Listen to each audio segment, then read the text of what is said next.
De volta com Justiça e Trabalho de hoje, eu estou conversando com a Procuradora do Trabalho aqui do Ministério Público do Trabalho do Rio Grande do Norte, Isabel Cristina, que cuida exatamente da coordenação da discriminação das relações do trabalho aqui no Rio Grande do Norte.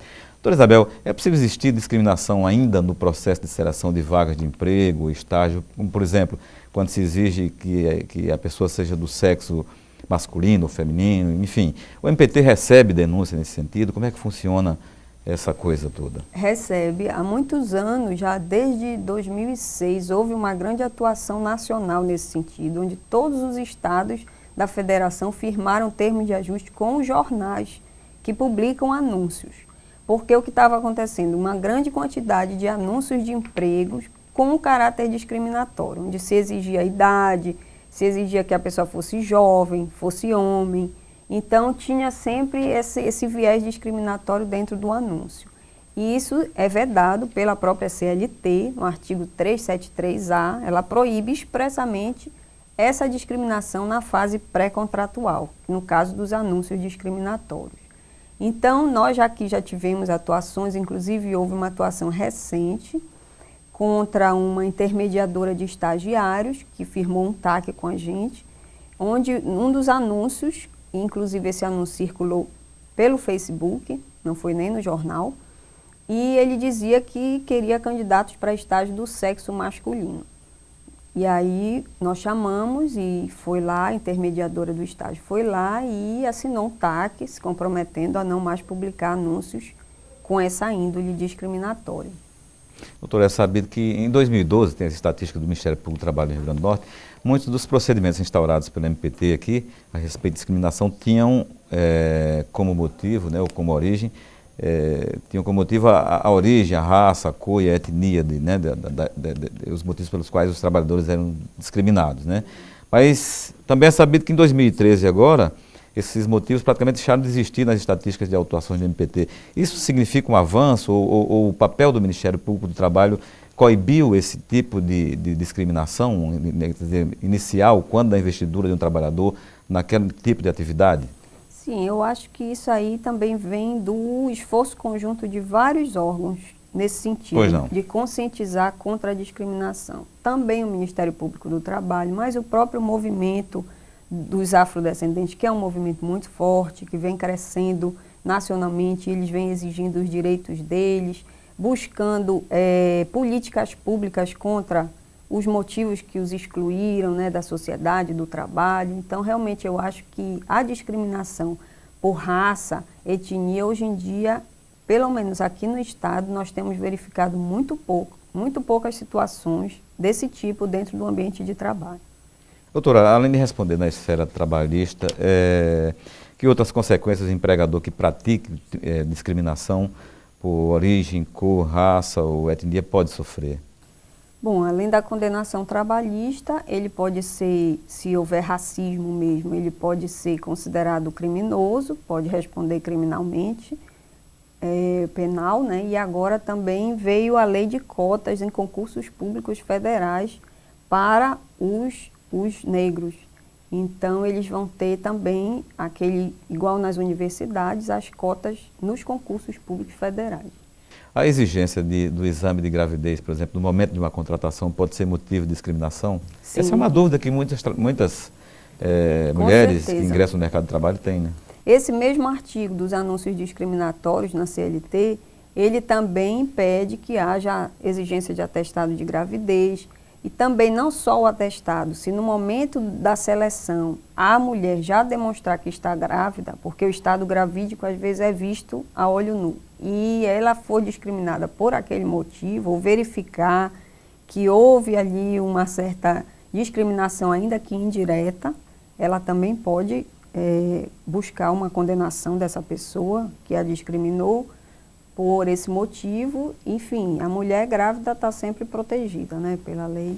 As empresas também têm uma cota legal para a contratação de pessoas com deficiência, né? A empresa que deixar de contratar o profissional simplesmente porque já alcançou essa cota, pode ser processada por discriminação? Pode. Normalmente ela estando com a cota preenchida, ela já não vai mais não há mais essa busca pela pessoa com deficiência. Mas, caso haja um candidato com deficiência que esteja preenchendo todas as condições para ocupar uma vaga na empresa e ele for afastado, não for contratado, em virtude de motivos que não sejam plenamente justificáveis, ela pode ser acusada de discriminação, sim, porque a cota é só uma política pública. O que tem que mudar é a consciência das pessoas de respeitar as diferenças.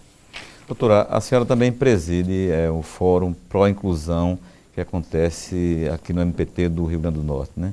Com o objetivo de promover a inclusão de pessoas com deficiência no mercado de trabalho e também outros, né, discriminados no mundo do trabalho. Desde que as atividades do Fórum tiveram início, o que é que mudou no cenário potiguar com relação a essa temática, a essa área, enfim? Bom, o que eu vejo hoje é que as empresas, junto com os órgãos de qualificação da pessoa com deficiência, de capacitação, de intermediação, estão mais integrados, né? Eles se comunicam mais, têm condições de contratar, de repente, uma pessoa mais adequada para aquela função, tem condições também de encontrar um curso de capacitação para aquela pessoa, porque o que se quer é a pessoa com deficiência incluída no trabalho e capacitada para sempre estar crescendo naquele ambiente de trabalho. Não se quer só pessoas com deficiência sendo ASG ou nas atividades de menor importância dentro da empresa. O que se busca também é essa capacitação profissional, que ele cresça, que ele chegue a ser realmente útil na empresa. É isso que se busca, porque senão a pessoa com deficiência prefere o BPC do que o trabalho. Ok, bem, doutora. Para finalizar, o que a senhora, enquanto representante do Ministério Público, coordenadora, né, o trabalho exatamente com essa área de discriminação nas relações de trabalho, teria a dizer aos trabalhadores e às empresas com relação a essa temática toda da discriminação nas relações de trabalho? Bom, o que eu acho importante é que a igualdade, o direito à diferença, ele tem que ser construído. O ambiente de trabalho é um local muito rico para que se construa essa igualdade, porque é um ambiente onde você tem vários seres humanos, pessoas diferentes, com pensamentos e ideias diferentes. Então é lá onde se deve se desenvolver cada vez mais a tolerância e o respeito às potencialidades de todos. E isso também deve ser construído por toda a sociedade. Toda a sociedade tem que buscar sempre combater o que estiver vendo de humilhação, de discriminação, de exclusão das pessoas, muitas vezes por motivos que não justificam. E todo mundo tem direito a ser um diferente do outro, e é isso que enriquece a humanidade, é isso que enriquece qualquer ambiente de trabalho. Ok. Muito obrigado pela sua presença aqui no X Trabalho, obrigado por atender ao nosso convite, tão gentilmente atender ao nosso convite. Obrigada. Bem, telespectadores, nós conversamos agora, né, acabamos de conversar no nosso programa de hoje com a Procuradora do Trabalho, Isabel Cristina, da Procuradoria Regional do Trabalho aqui do Rio Grande do Norte, sobre discriminação nas relações de trabalho. Para encerrar o nosso programa de hoje, você fica agora com o quadro Profissão Artista, com o talentoso músico potiguar Carlos Ben. Um abraço a todos e até o nosso próximo programa. Até lá! Eu sou Carlos Ben, nasci no Vale do Açu, num ambiente bastante musical, tendo em vista meu pai, né, que tocava violão, não profissionalmente, e um irmão que cantava em baile, a mais bela voz. Comecei a tocar aos 16 anos, eu acho, por aí, né? Quando fugia da escola, ou se não chegava até a escola, no caminho encontrava um parceiro com violão e começava a dedilhar, né, os primeiros acordes.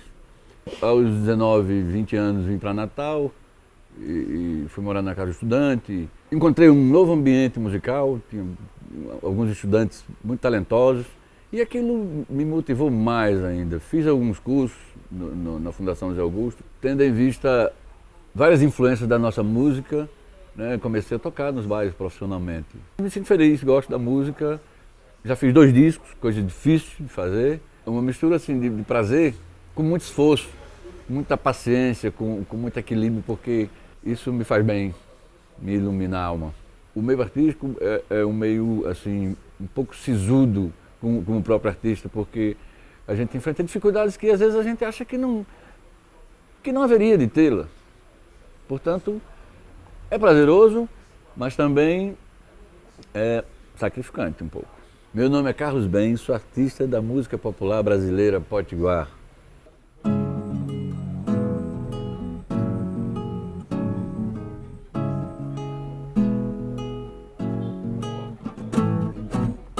Pra que serve a Croácia nesse mundo paraguaio? Se a dor machuca o grego, o português e o malaio. Pra que serve a Croácia nesse mundo paraguaio?